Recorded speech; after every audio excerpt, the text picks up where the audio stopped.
Welcome back to my channel, and if you're new here, my name is Suzanne, and today we're talking about hydrophobic composts and soils, and I'm using my Hacksnicks balcony planter as my example because whilst it has a lot of benefits, it also has some drawbacks, most especially compared to my container garden, which is here on my patio. Now this is the exact same compost and they're in the same place. There are the benefits, but here is a tomato plant that I left in from last year, and normally this root system would have fed all the microbes and the worms and everything else that normally lives in my container garden. But as you can see, all the roots still exist, and this compost is just dry dust. And why is it actually like this? Well, it's against a wall because these things have to be. And these take an awful lot of water even through the summer. So these are quite a lot of work for me. They're not very wide. They're not very deep. And this material, it's not made out of plastic. It's actually a material that acts as an air pruner for the roots, but it also wicks away a lot of moisture. This compost is exactly the same compost as you've just been looking at. But because it gets the rain, as you can see, it holds its shape and it's not dust. So is this usable? Well, I could just put it straight into my compost heap, and I have done with some of it because I have 2 of these. However, I wanted to show you that you do have to do some work to get this reusable.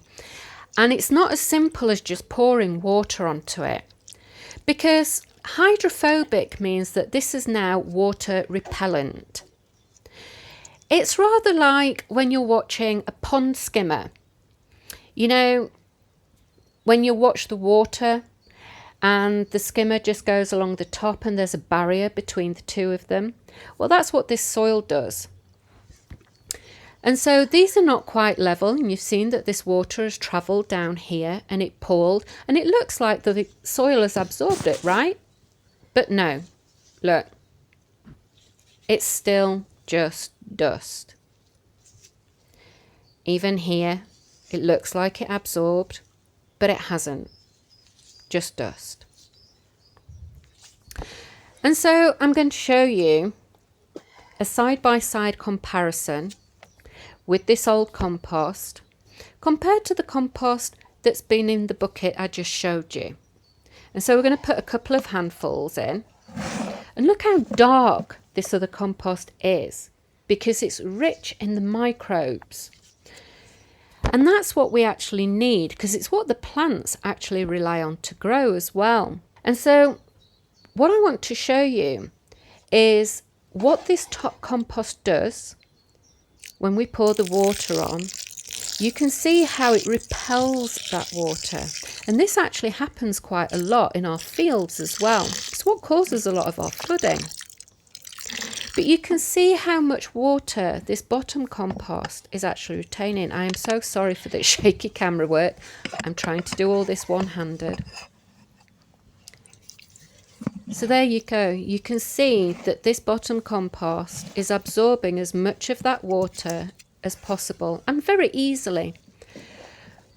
Now this top compost looks like it should act like a sponge, but it isn't.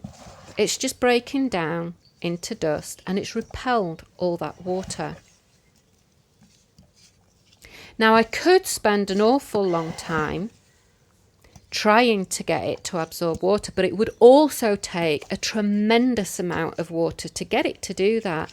And when I squeeze it, even though it looks like it absorbed that water, it actually squeezed straight back out. The only reason the water squeezes out of this compost is due to how much it's already holding. And you can see that it doesn't go crumbling down to dust like this other compost at the top. And I'll remind you, these are the exact same compost. They came from the same batch. And again, this doesn't hold its form, it just crumbles down. So how can we make this reusable and not actually waste it if we're on a budget? Well, I'm going to show you. I've taken out the other compost, and we're just going to use this. This is an organic washing up liquid. And so we're just going to use a few drops.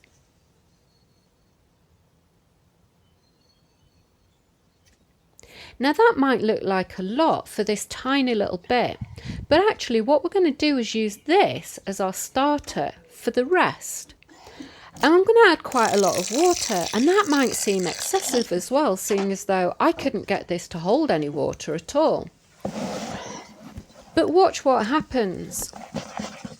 These roots aren't going to go to waste either, because I'm going to put those into my compost heap. But already this compost is now starting to absorb all of that water.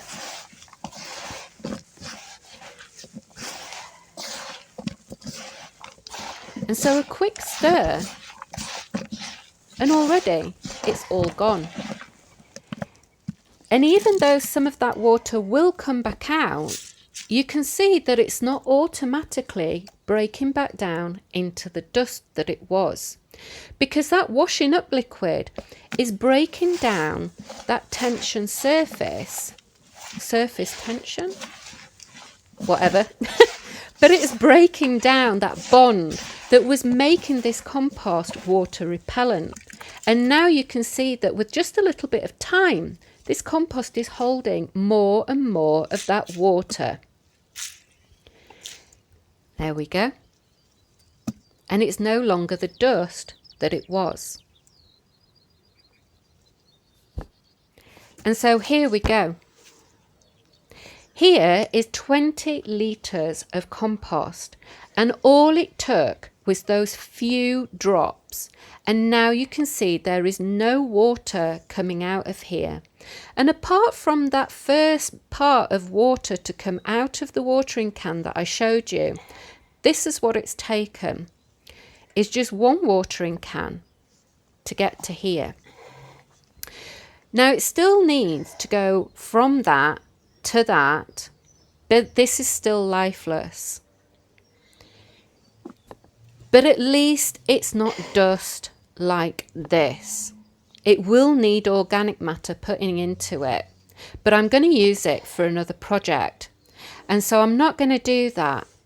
In another project coming up, I am going to show you what I'm going to do with this, because I'm going to fill these back up with new compost. But this has gone from dust to a usable substance. And I hope you'll come back to see what I'm going to use this for next. Thank you for being with me, and I hope to see you on that next project. Bye for now.